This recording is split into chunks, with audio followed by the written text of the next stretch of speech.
Service quality.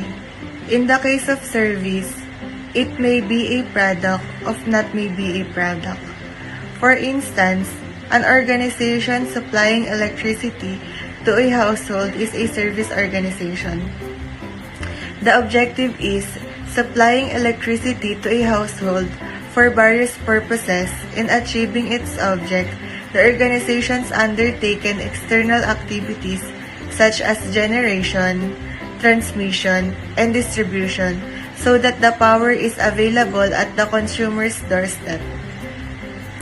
Business thrives on customer. Customers are the very reason for being in a business. This may be the least confidence that the customers are happy and the organization is doing well. Customer delight. Business thrives on customers because customers are the lifeblood of any company or organization. Customer attrition is when client and customer end their relationship with the company. Some organization may be able to attract new customers, but existing customers may leave. Quite often the number of new customers may be much more than the attrition of customers. This may give a false confidence that the customers are happy and the organization is doing well. Therefore, in order to get the true picture, every organization has to find out at a given time how many customers have been lost rather than how many customers they are serving at that time. The losing of a higher number of customers indicates falling standards with regard to quality of services provided. According to Tom Peters, the customers leave because of the following reasons: 15% because of quality problems, 15% because of higher prices, and 70% did not enjoy doing business with the organization. 50% of problems are due to misunderstood requirements. One of the major problems in the service industry is identifying the real requirements of the customers. In many computer software development projects, 15% of defects are caused due to a misunderstanding of the requirements. This statistic may also apply to any other service industry. Therefore, every effort should be made by the customer contact personnel for identifying not only the stated but also the implied customer requirements. Customer satisfaction be analyzed with regard to both contractual and non-contractual requirements of the customer. The contractual requirements could include the following parameters. First, quality service product characteristic. Second, time schedule for delivery. Third, price. Fourth, service such as responsibility for installation, service during warranty and post-warranty. Fifth, documentation support. And last is training support. The non-contractual expectation include the following parameters. First, quality, not documented before. Second, implied requirements. Third, value spent for money. And last, environment of conducting business and the friendliness of the customer service personnel of the organization. Customer service attributes, also known as comfort. C is for caring. The customer service employee should not only be but perceived to be very interested in finding out the real needs of the customer and help them to buy what they intend to buy. O is for observant. Each customer service should be a good observer. M is for mindful. The customer contact employees have to remember that the organization is dependent on its customer. F is for friendly. The customer service employee should be friendly with the customer. O is for obliging. The organization should be obliged that the customer visited them with inquiry. R is for responsible. The organization should be responsible for successfully accomplishing the proposal accepted by the customer. T is for tactful. The customer is supreme, but this doesn't mean that they can't be wrong. The organization should be tactfully handling such situation. The essence of Kano model is that the more I offer you, the happier you are. The Kano model was developed in 1984 by Professor Noriaki Kano, who was a professor of quality management in Tokyo.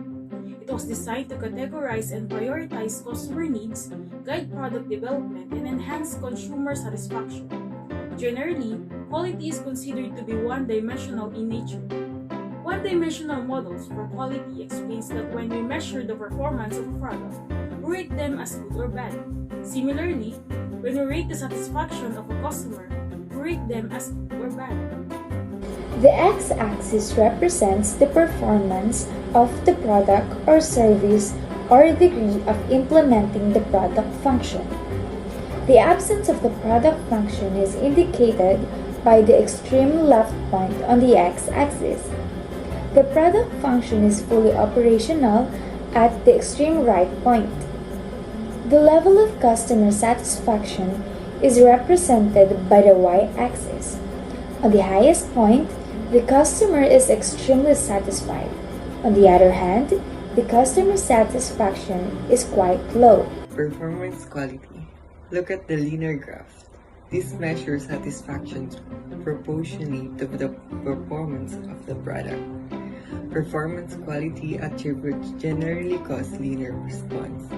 Increased level of achievements cause increased level of satisfactions.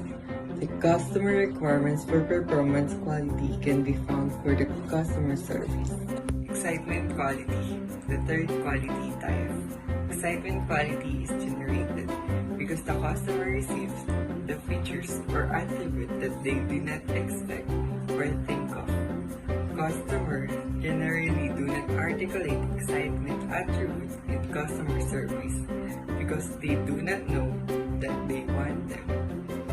Customers' feedback. Information provided by customers about their experience with product or service. Its purpose is to reveal their levels of satisfaction and helps product, customer success, and marketing to understand where there is room for improvement. Companies can collect customers' feedback proactively by polling and surveying customers, interviewing them, or by asking for reviews, and also passively collect feedback by providing users a place in the product where they can share comments, compliance, or compliments. Why is customer feedback important? Without customers' feedback, a company will never know if customers are getting value out of their product. Without knowing if they getting value, the product or go-to-market will know if they're nurturing loyal customers, and without loyal customers. Complaint resolution. While customers' feedback will be processed independently, the resolution of complaints will be handled by the senior management staff. It's also a good idea to set up a variety of channels for the feedback and complaints. The first task to be carried out in resolving complaints is to enter into the database or register of complaints. This is essential for the following reasons. Number 1, to keep track of the complaints. Number 2, to carry out the root cause of analysis and take corrective actions immediately so as to eliminate such problems in the future. Number 3, to take prevention action. And number 4, to find out the cause of poor quality and other statistical purposes. Analyze independently. The complaint coordinator may appoint a group or individual to investigate the complaint thoroughly and independently. The team should go in with an open mind and try to figure out if such a blunder might have happened in their company. Give benefit of doubt to the customers.